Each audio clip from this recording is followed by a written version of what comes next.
Hello civil engineers, मैं हूं Sandeep Singh, professional estimation and billing engineer. आप सभी इंजीनियर्स के लिए कॉर्पोरेट ट्रेनर। इंजीनियर्स में आप सभी का reinforce training institute for civil engineers के डिजिटल प्लेटफॉर्म पर स्वागत करता हूं। और आज मैं आपके साथ डिस्कस करूंगा लाइव प्रोजेक्ट ड्राइंग के थ्रू एक्सेल सीट पे फुटिंग की कैलकुलेशन कैसे करते हैं। कि बिल्डिंग के लिए जो हम फुटिंग कास्ट करते हैं, बिल्डिंग बनाने के लिए जो हम फुटिंग कास्ट करते हैं, उसको कास्ट करने में कितना कंक्रीट लगेगा, उस कंक्रीट को बनाने में कितना सीमेंट लगेगा, कितना सैंड लगेगा, कितना एग्रीगेट लगेगा। ये सारी चीज़ें आज हम अपने सेशन में डिस्कस कर रहे होंगे।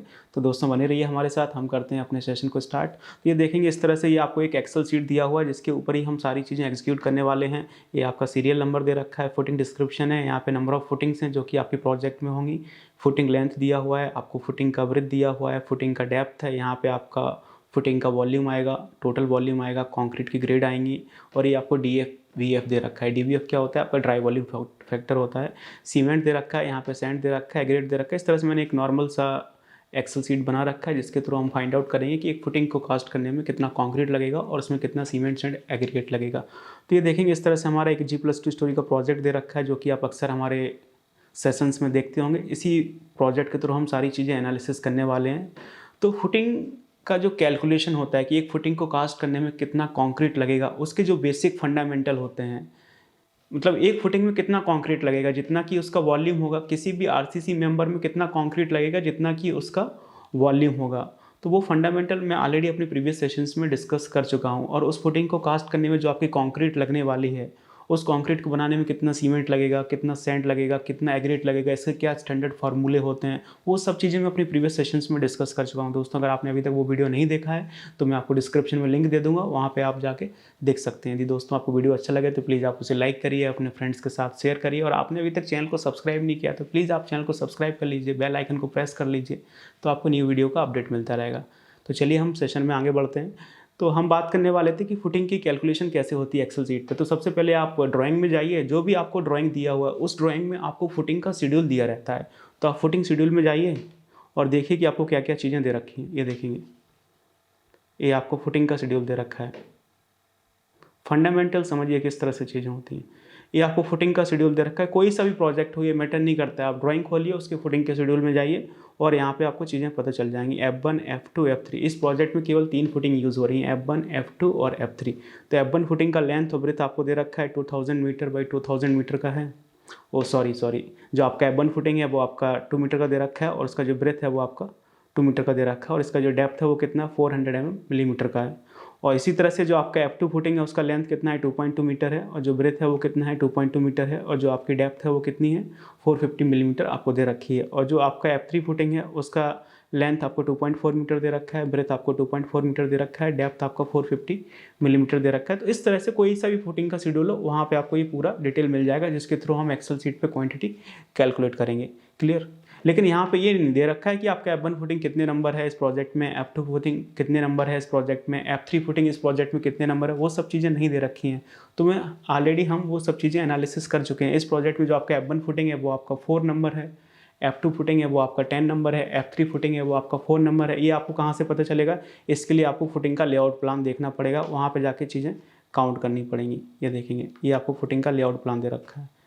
इसके थ्रू प्रॉपर मैंने काउंटिंग डिस्कस की हुई है कि कैसे काउंटिंग की जाती है। यदि आपको फुटिंग में चीज़ें नहीं दी रहती, मोस्टली ड्राइंग्स में आपको दिया रहता है कि कौन सा फुटिंग कितने नंबर यूज़ हो रहा है, लेकिन कहीं कहीं नहीं दिया रहता है, तो आप इस ग्रिड की हेल्प से काउंट कर सकते हैं। वो मैंने पहले वीडियो में डिस्कस किया हुआ है, आपको डिस्क्रिप्शन में लिंक मिल जाएगा, वहाँ पर जाके आप इत्मीनान से देख सकते हैं। क्लियर? तो ये फुटिंग का शेड्यूल हो गया, उसका डिटेल देख लिया। अभी हमें ये देखना है कि हम किस ग्रेड का कंक्रीट यूज़ करने वाले हैं, तभी तो हम क्वांटिटी निकालेंगे, तभी तो सीमेंट एंड एग्रीगेट निकालेंगे। तो यहाँ पे आप ये देख सकते हैं, कोई भी ड्राइंग मिलता है तो उसके स्टार्टिंग में आपको शेड्यूल दिया रहता है, स्पेसिफिकेशंस दिए रहते हैं, जनरल नोट्स दिया रहता है, उसको आप पढ़िए। तो कंक्रीट के रिगार्डिंग जितनी भी इंफॉर्मेशन है वो आपको यहाँ पे दे रखी है, देखेंगे। तो इस प्रोजेक्ट में जो हम लोग ग्रेड यूज़ करने वाले हैं कंक्रीट का, वो हमारा कौन सा है, ये आपको दे रखा है। ग्रेड ऑफ कंक्रीट हमारा कितना है, M20 है, for all RCC work.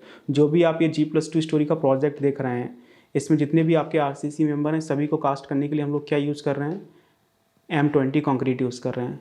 M20 का क्या रेशियो होता है आप सभी जानते हैं, 1, 1.5 एंड 3। 1 4 सीमेंट, 1.5 4 सैंड और 3 4 एग्रीगेट। तो ये रेशियो दे रखा है, इसी की हेल्प से हम लोग क्या करेंगे, सीमेंट एंड एग्रीगेट निकालेंगे।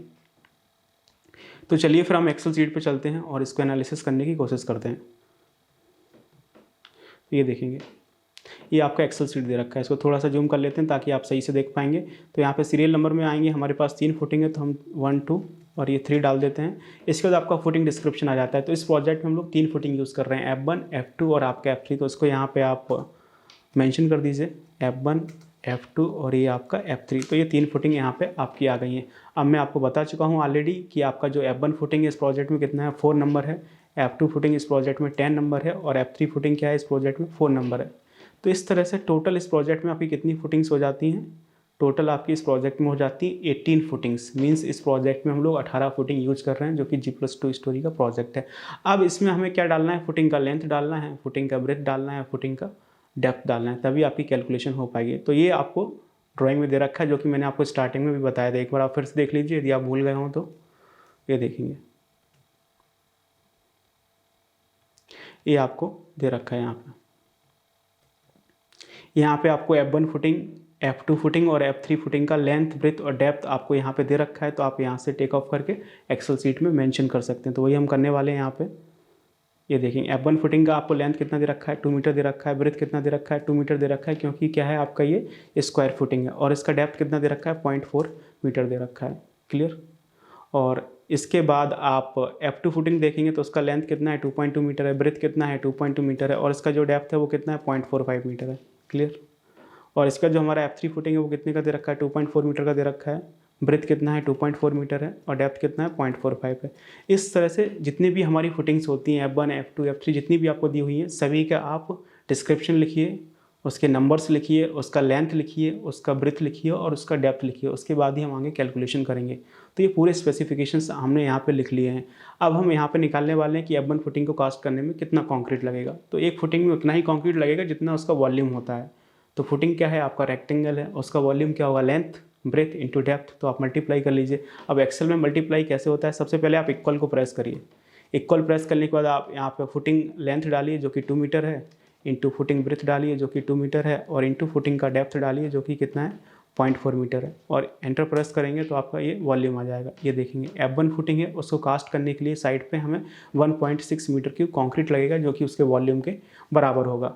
अब एक फुटिंग को कास्ट करने के लिए 1.6 मीटर क्यों लग रहा है, लेकिन हमारी F1 फुटिंग कितनी है, 4 है। कितनी है, 4 है। तो आप 4 से मल्टीप्लाई कर लीजिए। एक को कास्ट करने में 1.6 लगेगा, 4 फुटिंग को कास्ट करने में कितना लगेगा, मल्टीप्लाई कर लीजिए। ये देखेंगे, F1 फुटिंग जो कि इस प्रोजेक्ट में कितने नंबर हैं, 4 नंबर है, उसको कास्ट करने के लिए 6.4 मीटर क्यूब आपका कंक्रीट लगेगा। अब 6.4 मीटर क्यूब आपको कंक्रीट बनानी है तो उसमें कितना सीमेंट लगेगा, कितना सैंड लगेगा, कितना एग्रीगेट लगेगा, वो अभी हम डिस्कस करने वाले हैं। तो बने रहिए हमारे साथ। ये देखिए, यहाँ पे कंक्रीट कौन सा हम यूज़ करने वाले हैं, M20 का करने वाले हैं, जो कि आपको स्टार्टिंग में दिया था। और M20 का रेशियो क्या होता है आपका, 1.5 और आपका 3।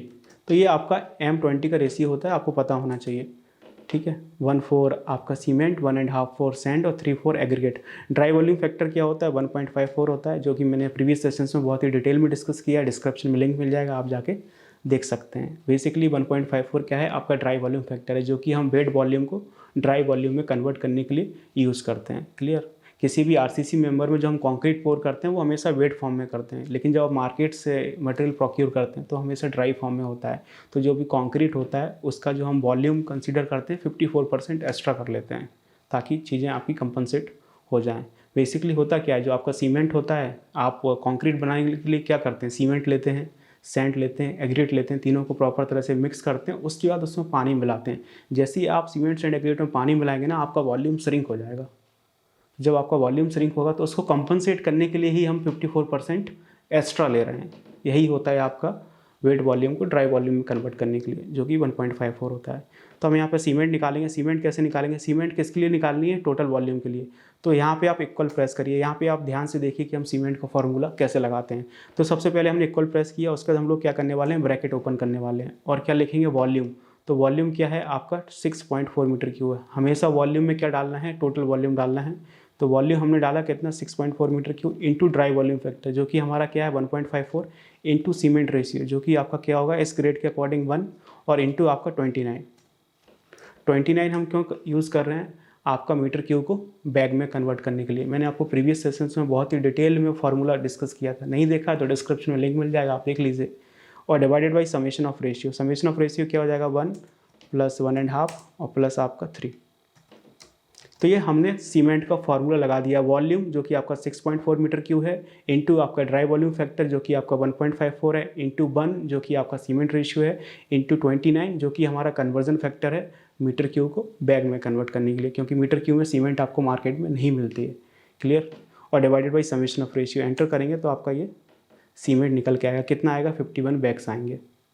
इसी तरह से हम सेंड निकाल सकते हैं। इक्वल प्रेस करिए, फार्मूला लगाइए। टोटल वॉल्यूम जो कि आपका कितना है? 6.4 है, इनटू ड्राई वॉल्यूम फैक्टर आपका 1.54 है, और इनटू आपका सेंड रेशियो जो कि आपको 1.5 दे रखा है, और इनटू 35.31, और divided by summation of ratio. Summation of ratio क्या है? 1, 1.5 प्लस आपका 3। तो ये हमने फार्मूला लगा दिया है। आप इक्वल प्रेस करेंगे, सॉरी एंटर प्रेस करेंगे तो ये आपका निकल आएगा। 94 क्यूबिक फीट आपका सेंड आएगा। सेम फार्मूला है। वॉल्यूम जो कि आपका 6.4 मीटर क्यूब दे रखा है, इनटू आपका ड्राई वॉल्यूम फैक्टर जो कि आपका 1.54 है, इनटू आपका सेंड रेशियो जो कि आपको 1.5 दे रखा है, और इनटू आपका 35.31 जो कि आपका एक कन्वर्जन फैक्टर है मीटर क्यूब को क्यूबिक फीट में बदलने के लिए। मार्केट में जो आप सैंड प्रोक्योर करेंगे वो आपको क्यूबिक फीट में ही मोस्टली मिलती है, तो इसलिए हमने डायरेक्टली यहाँ पे क्यूबिक फीट में निकाल रखा है। इसी तरह से हम एग्रीगेट निकाल सकते हैं। इक्वल प्रेस करिए, यहाँ पे टोटल वॉल्यूम लिखिए जो कि आपको 6.4 मीटर क्यूब दे रखा है, इनटू आपका ड्राई वॉल्यूम फैक्टर हो जाएगा 1.54, इनटू आपका एग्रीगेट रेशियो जो कि 3 हो जाएगा, और इनटू 35.31 ये आपका कन्वर्जन है मीटर क्यूब को क्यूबिक फीट में बदलने के लिए, और divided by summation of ratio 1 plus 1.5 और प्लस आपका 3। एंटर प्रेस करेंगे तो आपका ये निकल आएगा। तो ये देखेंगे हमारा जो F1 फुटिंग था, तो F1 फुटिंग था जो कि 4 नंबर आ रहा है इस प्रोजेक्ट में, उसको कास्ट करने के लिए हमारा 6.4 मीटर क्यूब कंक्रीट लग रहा है। और 6.4 मीटर क्यूब कंक्रीट बनाने के लिए आपका 51 और आप बोल सकते हैं 52 बैग आपके सीमेंट के लगेंगे, 94 समथिंग आपका क्यूबिक फीट सैंड लगेगा, और 189 समथिंग क्यूबिक फीट आपका एग्रीगेट लगेगा। तो जो आपका फर्स्ट रो है उसमें हमने क्या किया है? फार्मूला सेट कर दिया है। क्लियर। उसके बाद हम यहाँ पे ये सभी स्पेसिफिकेशंस लिख देते हैं, जो भी हमारी रिमेनिंग फुटिंग्स हैं उसके स्पेसिफिकेशंस लिख देते हैं, और उसके बाद हमारा फार्मूला लगा हुआ है तो हम क्या करते हैं? इसको स्क्रॉल कर देते हैं। ऑलरेडी हम फार्मूला सेट कर चुके हैं, तो सिर्फ क्या करना है आपको? इस तरह से स्क्रॉल करना है। तो ये आप इसको स्क्रॉल कर सकते हैं। इसको पहले कॉपी कर लीजिए, क्योंकि आपका रेशियो दिया हुआ है, नहीं तो ये टाइम बताने लगेगा। जब भी आप रेशियो लिखते हैं तो उसको एक बार कॉपी करके लिखें, क्योंकि वो आपका सेल का डिफरेंस लेता है, अदरवाइज वो आपका टाइम दिखाने लगेगा। अब आप इसको स्क्रॉल कर सकते हैं। ड्राई वॉल्यूम फैक्टर आपका सेम होगा। सीमेंट का हम ऑलरेडी फार्मूला लगा चुके हैं, तो आप इसको स्क्रॉल कर सकते हैं इस तरह से। सैंड का भी फार्मूला हम ऑलरेडी लगा चुके हैं, तो इसको आप इस तरह से स्क्रॉल कर लीजिए। इसी तरह से आप एग्रीगेट को स्क्रॉल कर लीजिए। ये देखेंगे तो ये हमारा सभी फुटिंग का कैलकुलेशन हो गया। एट द एंड आप इसका टोटल कर सकते हैं। तो जो आपका इंडिविजुअल फुटिंग का जो टोटल वॉल्यूम था उसको आप टोटल कर लीजिए, तो कितना आ जाएगा? आपका 38 मीटर क्यूब हो जाएगा। जितने भी आपके सीमेंट के बैग हैं उसका भी टोटल कर लीजिए। सैंड का टोटल हो जाएगा, और यहाँ पे ये आपका एग्रीगेट का टोटल आ जाएगा। ये देखेंगे ये आपका पूरी फुटिंग का एनालिसिस हो गया है। आपको पता है जो G+2 स्टोरी का प्रोजेक्ट है उसमें हमारी 18 फुटिंग आ रही हैं। उसको कंस्ट्रक्शन साइट पे कास्ट करने के लिए आपका 38.5 मीटर की कंक्रीट लगेगा, और उस कंक्रीट को बनाने के लिए हमें 313 सीमेंट के बैग प्रोक्योर करने होंगे, 571 क्यूबिक फीट सैंड प्रोक्योर करनी होगी, और आपका 1143 क्यूबिक फीट आपको एग्रीगेट प्रोक्योर करनी होगी। तो ये चीज़ें मैंने आपको बहुत ही डिटेल में एक्सप्लेन कर दिया है। अगर आपको अभी भी इसमें कोई डाउट है तो आप मुझे कमेंट सेक्शन में जाके पूछ सकते हैं। हम डायरेक्टली कंक्रीट की कैलकुलेशन नहीं कर रहे हैं, इसके पहले हम सारी चीज़ें एनालिसिस कर चुके हैं। जो आप ये G+2 स्टोरी का जो आप ये प्रोजेक्ट देख रहे हैं ना, इस प्रोजेक्ट का कंप्लीट आपका स्टेप बाय स्टेप आपका एस्टिमेशन कॉस्टिंग चल रहा है। सबसे पहले हमने एक्सकवेशन डिस्कस किया था, उसके बाद हमने पीसीसी डिस्कस की थी, उसके बाद हमने शटरिंग की क्वांटिटी कैसे निकालते हैं मैनुअली एक्सेल सीट पे, उसके बाद हमने कंक्रीट के बेसिक फंडामेंटल बताए। तो ये सारी चीज़ें हम प्रीवियस सेशन में डिस्कस कर चुके हैं, उसके बाद ही हम यहाँ तक पहुँचे हैं। प्रीवियस वीडियो नहीं देखें तो मैं आपको डिस्क्रिप्शन में लिंक दे दूँगा, वहाँ पर जाके आपको देख सकते हैं। दोस्तों अगर आपको ये वीडियो अच्छा लगा हो तो प्लीज़ आप इसे लाइक करिए, अपने फ्रेंड्स के साथ शेयर करिए, और आपने अभी तक हमारे यूट्यूब चैनल को सब्सक्राइब नहीं किया तो प्लीज़ आप यूट्यूब चैनल को सब्सक्राइब कर लीजिए। तो आपको इसी तरह से एज पर नीड और as per demand of construction industry quality content मिलता रहेगा। Okay, thank you so much and see you in next video.